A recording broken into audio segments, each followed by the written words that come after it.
ल हेर्नुस् साथीहरू, नमस्कार है, नमस्कार। यो म बस्ने पिटेस्टी सिटीबाट लगभग 70-80 किलोमिटर होला, तकरिबन 100 किलोमिटर जति टाढा होला। यो गाउँ छ रोमानियाको। यो गाउँ, यो वरिपरि डाँडा काँडा छ। यो तल खाल्टोमा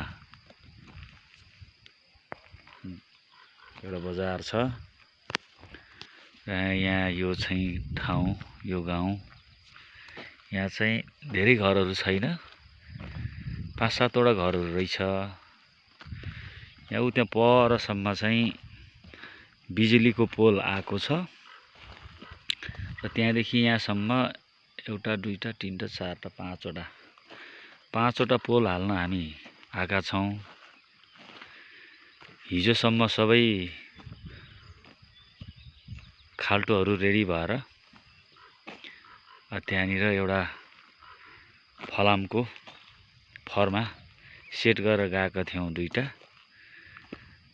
आज यो फरमा निकाल्नलाई आएको। अब हामी मानव शक्तिले यो फरमा निकाल्न सकिएन। अनि यहाँ डोजर हो या के हो, ट्र्याक्टर हो या डोजर हो, यो निकाल्नको लागि बोलाएको अझैसम्म आएको छैन। र हामी आज त्यसै बसिरहेछौँ। यो रोमानियामा प्रति मिनेट 12 रुपियाँ नेपालीको दरले हामीले तलब पाउने गर्दछौँ। 8 घण्टा ड्युटी, यताउता आइजाइ गर्दाखेरि 2 घण्टा कटअप गरेर 6 घण्टा जति काम हुन्थ्यो। तर पनि आज यो 8 घण्टा ड्युटीमा प्रति मिनेट लगभग 11:30-12 रुपियाँको दरले हामीले तलब त पाउँछौँ। तर आज कामै भएन। काम नभए पनि फेरि तलब चाहिँ पाउँछौँ है। यो चाहिँ ठिक छ। कहिले परदेशमा कहिले अलि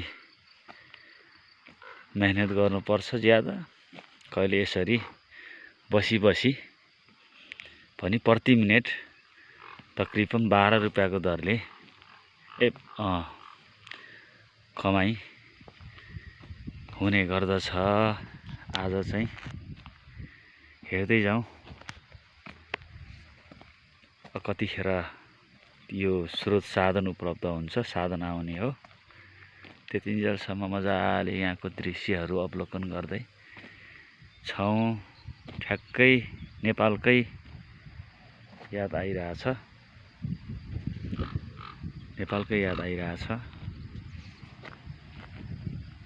ल हेर्नुस्, अत्यन्त मनमोहक दृश्य छ। यो चाहिँ बन्दै गरेको घर। यहाँ भर्खर बस्ती बस्न लागेको रहेछ। धेरै घरहरू छैन यहाँ यो ठाउँमा चाहिँ।